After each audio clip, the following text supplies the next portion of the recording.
Hello everyone, welcome back to my channel. तो आज मैं आप सभी के लिए फिर से एक न्यू वैकेंसी की कंप्लीट डिटेल वीडियो लेके आया हूँ। अगर मैं बात करूँ इस वैकेंसी की, तो ये वैकेंसी जो है हमारे पास सीएपीएफ की तरफ से आई हुई है, यानी कि सेंट्रल आर्म पुलिस फोर्स की तरफ से ये जो वैकेंसी है वो आई हुई है।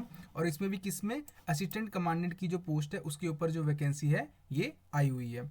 इस वीडियो में मैं आपको कंप्लीट डिटेल बताऊंगा, क्या इंपॉर्टेंट डेट्स रहेंगी, कितनी नंबर ऑफ वैकेंसीज है उनके बारे में, साथ ही साथ क्या एज लिमिट मांगी गई है, फीस कितनी मांगी है, इन सब के बारे में भी मैं आपको बताऊंगा। साथ ही साथ उसके centre of exam education qualification के बारे में भी हम जानेंगे। सिलेक्शन का क्या प्रोसेस है और सिलेबस क्या है, इसके बारे में भी मैं आपको कंप्लीट डिटेल इस वीडियो के थ्रू बताऊंगा।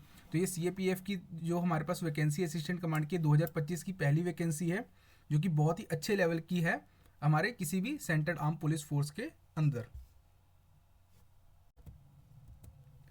सबसे पहले अगर हम इंपॉर्टेंट डेट्स के बारे में बात कर ले, तो जो इसके ऑनलाइन रजिस्ट्रेशन है वो 5 मार्च 2025 से स्टार्ट हो चुके हैं, और जिसकी जो लास्ट डेट रहेगी वो 25 मार्च 2025 रहेगी। साथ ही साथ अगर इसकी ऑफिशियल वेबसाइट की अगर हम बात करें तो www.upsc.gov.in पे जाके आप अप्लाई कर सकते हैं। साथ ही साथ लास्ट डेट जो रहेगी वो 25 मार्च रहेगी, और उसमें भी शाम 6 बजे तक ही आप है जो फॉर्म अप्लाई कर सकते हो। उसके 25 मार्च को 6 बजे के बाद आप फॉर्म अप्लाई नहीं कर सकते। अगर उसके बाद अगर हम बात करते हैं कि जैसे मान लीजिए फॉर्म फिलिंग के टाइम पे आपसे कोई मिस्टेक हो जाती है, तो उसके बाद इसका मॉडिफिकेशन विंडो भी ओपन होगा, जो कि 26 मार्च से स्टार्ट हो जाएगा और 1 अप्रैल तक ये ओपन रहेगा। यानी कि 7 दिनों के लिए आपको टाइम पीरियड दिया जाएगा, ताकि इसमें आप कोई भी चेंजेस वगैरह कर सकते हो, या फिर आपसे कोई गलती होगी तो उसको भी आप अपडेट कर सकते हो।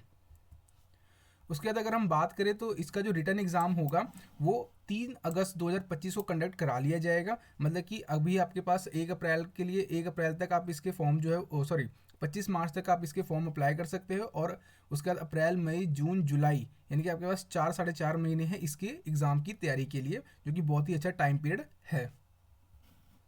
अगर हम बात करें इसमें जो सी ए पी एफ में हमारे पास बी एस एफ की वैकेंसी आई हुई है, सी आर पी एफ की आई हुई है, सी आई एस एफ की, आई टी बी पी की और एस एस बी की हमारे पास अलग अलग, मतलब इन अलग अलग फोर्सेज के अंदर हमारे पास असिस्टेंट कमांडेंट की जो वैकेंसी है वो आई हुई है। जैसे कि अगर नंबर ऑफ वैकेंसीज की बात करें तो बीएसएफ में 24 वैकेंसीज है, सीआरपीएफ में 204 जो कि बहुत अच्छी वैकेंसी है, सीआईएसएफ की बात करें तो 92 वैकेंसीज है, आईटीबीपी में 4 है और एसएसबी में 33 वैकेंसीज है। अगर टोटल बात करें तो हमारे पास 357 वैकेंसी जो है ओवरऑल आई हुई है असिस्टेंट कमांडेंट की सीएपीएफ के अंदर। और इसमें से भी हमारे पास जो 10% है वो एक्स सर्विस मैन के लिए रिजर्व्ड है। यानी कि अगर हम बात करें, यानी कि 35 to 36 जो वैकेंसीज है वो एक्स सर्विस मैन के लिए रिजर्व की हुई है। बाकी जो हो गया वो जनरल कैटेगरीज वगैरह के लिए है। अगर सेंटर ऑफ एग्ज़ाम्स की हम बात करते हैं कि कहाँ कहाँ पे जो हमारे एग्जामिनेशंस के सेंटर होंगे, वो अलग अलग, मतलब कि यहाँ पे टोटल 47 सेंटर्स दिए हैं कि इन इन जगहों पे हमारे जो सेंटर आ सकते हैं। तो आप जब भी फॉर्म अप्लाई करेंगे तो अपने नियर बाई एरिया में ही, मतलब कि वहाँ पे ही अपना सेंटर डाल सकते हैं। जैसे हमारे पास यूपी में लखनऊ हो गया, अपना मेघालय में शिलोंग हो गया, ठीक है ना, जम्मू एंड कश्मीर में श्रीनगर हो गया, पंजाब में चंडीगढ़ हो गया, मध्य प्रदेश में भोपाल हो गया। तो ये अलग अलग वैकेंसीज सॉरी अलग अलग लोकेशंस दिए हुए हैं, यहाँ पे आप अपना सेंटर चूज़ कर सकते हो। जो भी आपका नियर बाय एरिया होगा उस पर आप अपना प्रेफरेंस डाल के उस जगह को आप सिलेक्ट कर सकते हैं। अगर हम एज लिमिट की बात करते हैं तो आपकी जो मिनिमम एज होनी चाहिए वो 20 ईयर्स होनी चाहिए, और मैक्सिमम जो होनी चाहिए वो 25 ईयर्स होनी चाहिए। और किसके अकॉर्डिंग, 1 अगस्त 2025 के अकॉर्डिंग ये जो एज रखी गई है आपकी होनी चाहिए। अगर मैं बात करूँ डेट ऑफ बर्थ की, तो जो आपका डेट ऑफ बर्थ होना चाहिए वो 2 अगस्त 2000 से लेकर 1 अगस्त 2005 के बीच में होना चाहिए। यानी कि 1 अगस्त 2005 के बाद अगर आपका डेट ऑफ बर्थ है तो आप एलिजिबल नहीं हैं। अगर 2 अगस्त 2002 से पहले का डेट ऑफ बर्थ है तो भी आप इस फॉर्म के लिए एलिजिबल नहीं है। यानी कि आपका जो डेट ऑफ बर्थ होना चाहिए वो 2 अगस्त 2000 से लेकर 1 अगस्त 2005 के बीच में आना चाहिए। अगर हम बात करें एज रिलैक्सेशन की, तो 5 ईयर्स का एज रिलैक्सेशन दिया गया है S C S T categories को। वहीं पे 3 साल का एज रिलैक्सेशन दिया गया है ओबीसी कैटेगरीज को, यानी कि अदर बैकवर्ड क्लासेस को। साथ ही साथ 5 ईयर का रिलैक्सेशन दिया गया है एक्स सर्विस मैन को। अगर कोई बंदा एक्स सर्विस मैन है तो उसको 5 ईयर का एज रिलैक्सेशन दिया गया है। उसके बाद अगर हम बात करें तो इस जो CAPF में असिस्टेंट कमांडेंट की जो पोस्ट है इसमें मेल और फीमेल दोनों ही अप्लाई कर सकते हैं, दोनों ही इस पोस्ट के लिए एलिजिबल हैं।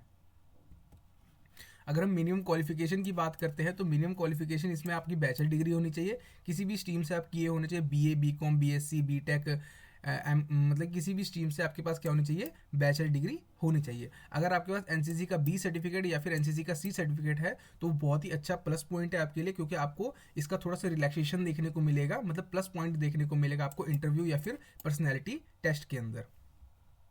अगर जिनके पास भी NCC का B या C सर्टिफिकेट है तो इन्फॉर्मेशन भरते टाइम उसके बारे में जो डिटेल है वो जरूर डालिएगा। अगर किसी के पास नहीं है तो कोई बात नहीं, मतलब कि ये होगा कि आपके परफॉर्मेंस के बेसिस पे आपको फिर मार्क्स दिए जाएंगे कि आप किस तरीके के परफॉर्मेंस इंटरव्यू में या फिर रिटन एग्जामिनेशन में देते हो, तो उस बेसिस पे आपको मार्क्स जो होगा वो दिया होगा। अगर किसी के पास है तो भी अच्छी बात है, अगर नहीं है तो भी कोई प्रॉब्लम वाली बात नहीं है, आप फिर भी इस चीज़ के लिए एलिजिबल है।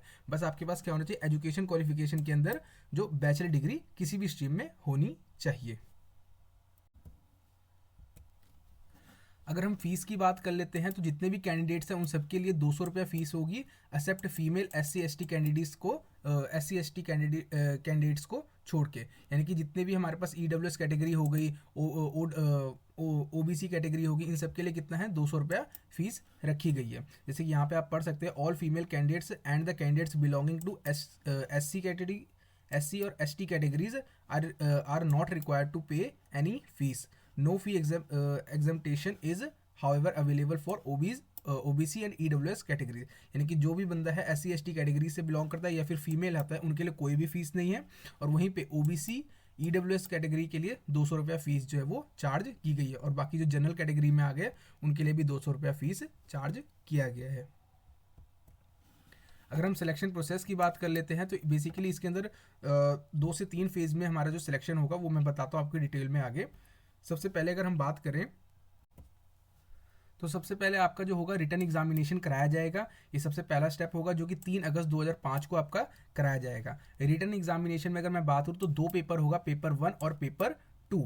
अगर पेपर 1 की हम बात करें तो ये 10 बजे, मतलब सुबह 10 बजे से 12 नून तक पेपर होगा, यानी कि 2 घंटे का आपका पेपर 1 कंडक्ट कराया जाएगा 3 अगस्त को ही। और वहीं पे जो दूसरा पेपर होगा वो उसी दिन यानी कि 3 अगस्त को ही आपका 2 बजे से लेकर 5 बजे के बीच में जो दूसरा पेपर होगा वो कंडक्ट कराया जाएगा, यानी कि पहला पेपर आपका 2 घंटे का हो जाएगा और जो दूसरा पेपर होगा वो आपका 3 घंटे का जो होगा पेपर होगा। अगर पेपर 1 की बात करें तो इसमें जनरल एबिलिटी और इंटेलिजेंस के क्वेश्चंस होंगे और ऑब्जेक्टिव टाइप पेपर होगा, और टोटल ये 250 मार्क्स का होगा। एक बात याद रखिएगा, इसके अंदर हमारी नेगेटिव मार्किंग भी रहेगी, 1/3 की नेगेटिव मार्किंग भी इस पेपर 1 में हमारी रहेगी। उसके बाद जो पेपर 2 होगा जो आपका 3 घंटे का है, उसमें आपका जनरल स्टडीज, ऐसे और कॉम्प्रीहेंशन से आएगा जो कि 200 नंबर का होगा।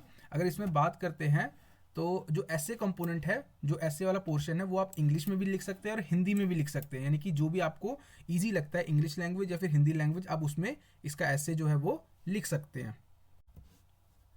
बट अगर देखा जाए तो medium of precis writing comprehension component and the other communication language and the skill will be in English only, यानी कि जो ऐसे होगा वो आप इंग्लिश या हिंदी में से किसी में भी लिख सकते हैं, पर जो प्रिसिस राइटिंग होगी, कॉम्प्रीहेंशन कंपोनेंट हो गया और जो अदर हमारे पास कम्युनिकेशन या फिर लैंग्वेज स्किल होगा वो आपको इंग्लिश में ही लिखना पड़ेगा। तो इस बात को आप जरूर नोट डाउन रखिएगा। जैसे कि आप मान लीजिए रिटन टेस्ट को क्वालिफाई कर लेते हैं तो उसके बाद आपको फिजिकल स्टैंडर्ड टेस्ट और फिजिकल एफिशिएंसी टेस्ट के लिए बुलाया जाएगा, जो कि सिर्फ क्वालिफाई नेचर का होगा। जस्ट आपको इसको क्या करना है, क्वालिफाई करना होगा। अगर इसमें बात करें हम फिजिकल स्टैंडर्ड की बात करते हैं तो हाइट की अगर बात करें तो मैन के लिए 165 सेंटीमीटर मिनिमम हाइट होनी चाहिए, वुमेन के लिए 157 सेंटीमीटर। चेस्ट की बात किया जाए तो मैन के लिए 81 सेंटीमीटर होनी चाहिए और एक्सपैंड करके 5 सेंटीमीटर इंक्रीज करनी चाहिए, और साथ ही साथ वुमेन के लिए कोई भी एप्लीकेबल चेस्ट के लिए नहीं है। अगर वेट की बात किया जाए तो मैन की मिनिमम वेट होनी चाहिए 50 kg और वुमेन के लिए 46 kg मिनिमम वेट होना चाहिए। अगर आपकी ज़्यादा तो कोई प्रॉब्लम वाली बात है, पर मिनिमम आपकी इतनी वेट, हाइट और चेस्ट होना चाहिए। उसके बाद अगर हम बात करते हैं फिजिकल एफिशिएंसी टेस्ट की, तो इसमें हमारे पास सबसे पहले हमारे को क्या कराया जाएगा, 100 मीटर की रेस कराई जाएगी, जिसको मेल्स को 16 सेकंड में कंप्लीट करना होगा और फीमेल्स को 18 सेकंड में। फिर उसके बाद 800 मीटर की रेस होगी, जिसको मेल्स को 3 मिनट 45 सेकंड में कंप्लीट करना होगा और फीमेल्स को 4 मिनट 45 सेकंड में कंप्लीट करना होगा। उसके बाद हमारे पास लॉन्ग जंप कराया जाएगा जो कि 3.5 मीटर का होगा मेल्स के लिए और 3 मीटर का होगा फीमेल्स के लिए, और दोनों को ही 3 चांस दिए जाएंगे। 3 चांस में से किसी एक चांस में आपको ये जो लॉन्ग जंप है वो कंप्लीट करना पड़ेगा। अगर आप नहीं करते हैं तो आप ऑन द स्पॉट डिस्क्वालीफाई हो जाते हैं।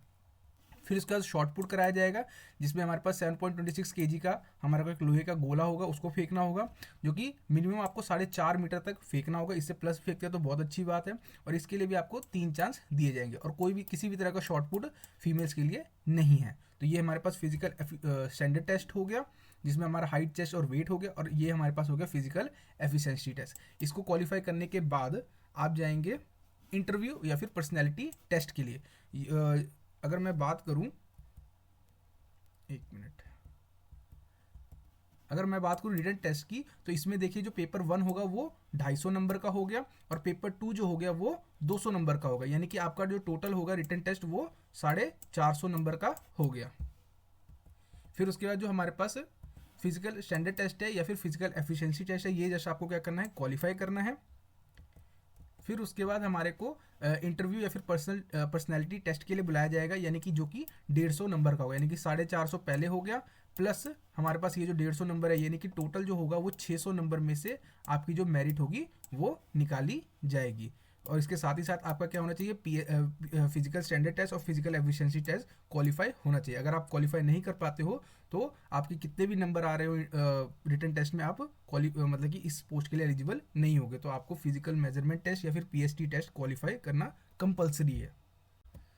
जैसे कि यहाँ पे लिखा हुआ है, candidates who declare qualify in the physical standard test या फिर physical efficiency test will be called for interview. ठीक है, तो जिनको मतलब कि जो भी उसको क्वालिफाई कर लेते हैं उनको फिर इंटरव्यू या फिर पर्सनैलिटी टेस्ट के लिए बुलाया जाएगा जो कि 150 नंबर का होगा। मतलब कि आप वहाँ पे किस तरीके से अपने आप को रिप्रेजेंट करते हो, कम्युनिकेशन स्किल्स आपकी कैसी है, नॉलेज कैसी है, तो उसके बेसिस पे आपको 150 में से मार्क्स दिए जाएंगे।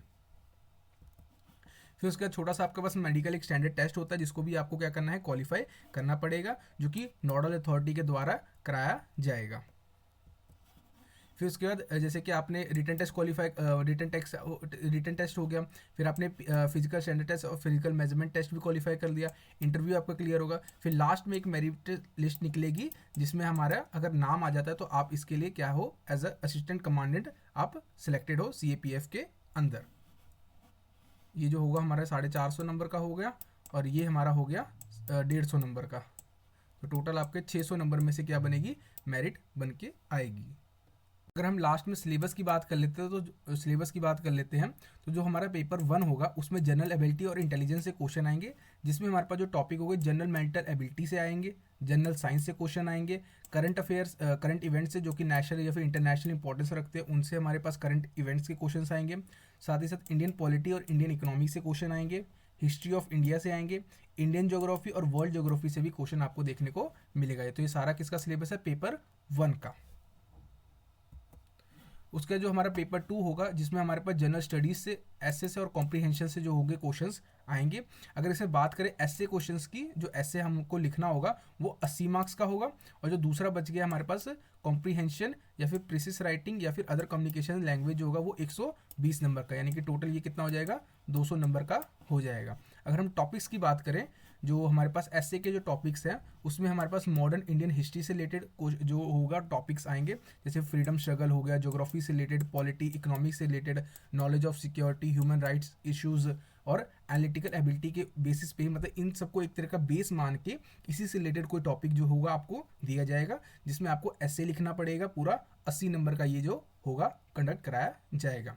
फिर दूसरा अगर हम बात करते हैं कॉम्प्रिहेंशन पैसेज का या फिर प्रिसिस राइटिंग का, तो ये जो होगा हमारे पास सिंपल ग्रामर चेक होगा and other aspects of language testing होगा, मतलब कि आपकी ग्रामर स्किल्स कैसी है, जो भी उसके अंदर अलग अलग कंपोनेंट्स होते हैं उसके बारे में आपको चेक किया जाएगा इस पेपर 2 के पार्ट बी से। और पहला हमारा क्या हो जाएगा, एसए कंपोनेंट हो जाएगा, दूसरा हमारे पास कॉम्प्रिहेंशन हो जाएगा। ये टोटल 80 नंबर का और ये हो गया हमारे पास 120 नंबर का, यानी कि टोटल ये 200 नंबर का। अगर पहले वाले की बात करें तो ये 250 नंबर का हमारे पास टोटल हो जाएगा। तो ये हमारे पास कंप्लीट डिटेल थी अबाउट CAPF की, जिसमें असिस्टेंट कमांडेंट की जो पोस्ट है वो निकाली गई है।